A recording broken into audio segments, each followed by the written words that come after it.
se détachent de leur formation d'origine. Idem pour les gens qui viendraient du Parti socialiste. Donc ça renvoie à un choix extrêmement compliqué. Céline Braconnier, ça va être très compliqué d'y voir clair. Alors si Emmanuel Macron gagne, mais peut-être encore plus d'ailleurs si c'est Marine Le Pen, parce que dans le mois qui vient, il va y avoir effectivement ces tractations autour des possibilités que donneront les législatives. Est-ce que les Français, eux, ils y voient clair, parce que ça rebat totalement aussi la manière dont eux-mêmes perçoivent le jeu politique, et avec le risque d'être totalement désorientés. Ah, complètement. Je pense que déjà, ils ont été désorientés pour cette élection présidentielle. Hein. Le taux d'abstention qui va être confirmé le montrera certainement. 25,3%. Voilà, l'indécision. Il faudra encore une fois regarder de près la proportion de vote blanc et nul. Ce qu'il y a de sûr, c'est que les Français ont perdu des repères, et notamment les Français qui s'abstiennent beaucoup et qui ne participent qu'à une élection qui est celle de la présidentielle. Ils ont perdu les repères habituels pour se prononcer, les grands partis politiques, le repère gauche-droite également, dont on peut considérer qu'ils sont dépassés, mais En marche, c'est déjà une marque. En marche, c'est déjà une marque. Non. Ouais, éventuellement, dans les législatives. Vous dites qu'il va changer de nom. Je pense qu'il va changer de nom. Mais dans les milieux populaires, En Marche, ça ne veut rien dire. Je veux dire, ça ne parle pas, on ne connaît pas.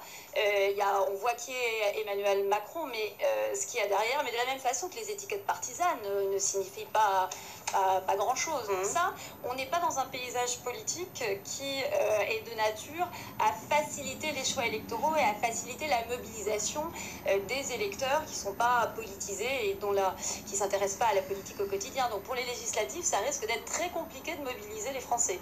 Alors Raphaël, il est 19h58 et bientôt, dans quelques minutes, dans 2 minutes. Hein, 1 minute 30.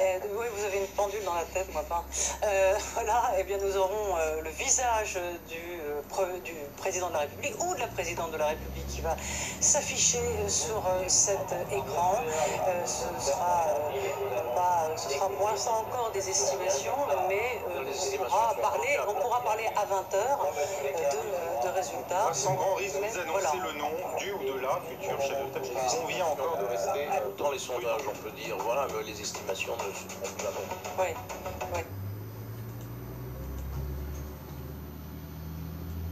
Jusqu'à maintenant, on peut dire que là, dépouillé. Voilà. Hein, on peut dire que les très vite, très court. Roland, que sur ce premier tour, en tout cas, le premier tour, eh bien, les instituts de sondage ne sont pas trompés. Non, les sondages ont bien marché et les estimations du premier tour aussi. Donc, je pense qu'on va être là à 20h avec nos amis d'Ipsos extrêmement proches des résultats de la fin de soirée. Voilà, bon, on l'espère en tout cas, parce que c'est vrai que sur le premier tour, nous vous allons donner les chiffres qui étaient quasiment les chiffres finaux. Place maintenant à l'heure du verdict. Il est 20h, nous sommes en mesure de vous donner le nom du nouveau chef de l'État français.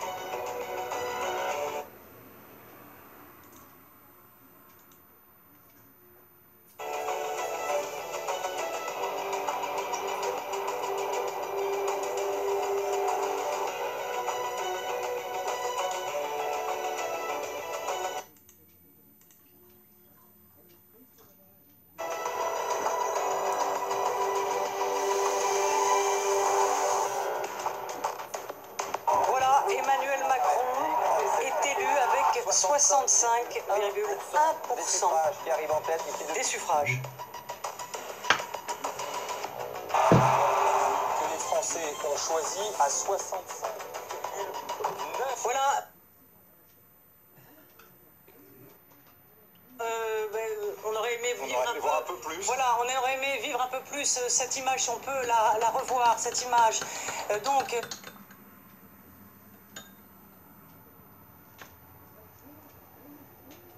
Au carrousel du Louvre, la victoire donc d'Emmanuel Macron, une victoire fracassante, voilà, avec 65% des voix.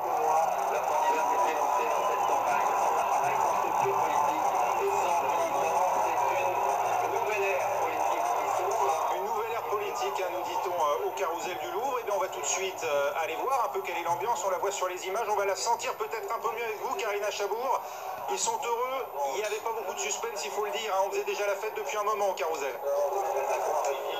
Oui, absolument. C'est une explosion de joie à laquelle nous avons assisté il y a quelques secondes, avec des militants qui ne sont pas encore tous arrivés, hein, juste devant la pyramide, qui continuent à affluer au compte-gouttes, mesures de sécurité oblige, et qui, on a vu un mouvement, hein, de militants courir jusqu'à la scène pour pouvoir voir et vivre en direct ce résultat. Et d'autres ont préféré, juste devant moi, s'arrêter devant deux écrans géants qui sont positionnés juste au niveau du jardin des Tuileries. Et effectivement, ils sont munis de leur drapeau français, ils sont munis de leur badge et de leur t-shirt colorés pour certains, et ils célèbrent effectivement cette victoire. Et on dit ici que, en tout cas dans l'entourage d'Emmanuel Macron, que celui-ci viendra s'exprimer sur cette scène derrière moi sur les coups de 21h30 pour un discours que l'on annonce très solennel. Merci Karina Chabour.